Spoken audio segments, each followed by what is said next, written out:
Crescono i giovani in agricoltura e crescono particolarmente in Veneto e nella Marca. Gli ultimi dati statistici danno per lo scorso anno un più 3,5% con un'incidenza importante nel panorama economico veneto. Tendenza positiva dunque nel ritorno alla terra, accompagnato anche da una spiccata voglia di rinnovare le imprese, molte volte ereditate dai genitori. Ecco allora che l'altra cartina tornasole dei giovani in agricoltura arriva dalle PPL, ovvero dalle piccole produzioni locali, alternativa in piccole per altri prodotti alle vigne e al prosecco.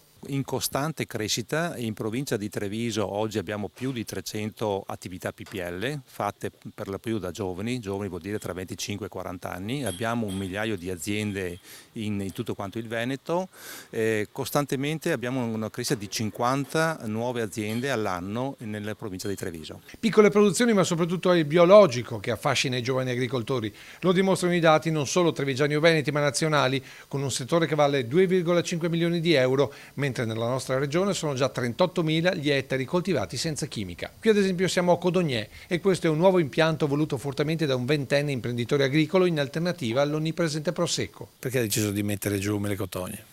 Perché ho visto una bella iniziativa da parte del comune di Codognè che a sostegno di questa cultura rustica e territoriale e ho detto proviamo.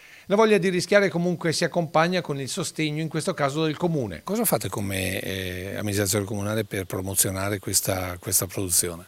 Noi cerchiamo di diffondere l'informazione, quindi il fatto che esiste il progetto regionale PPL, il passaparola ad oggi forse è la chiave vincente. Agricoltura giovane accompagnata da un modo diverso di gestire i prodotti, quindi biologico, piccole produzioni che ora saranno consorziate per potersi confrontare con mercati importanti, sempre più sensibili alla genuinità del chilometro zero. Entro il 3 dicembre di quest'anno i produttori PPL si riuniranno in un consorzio che sarà il consorzio delle PPL Venete.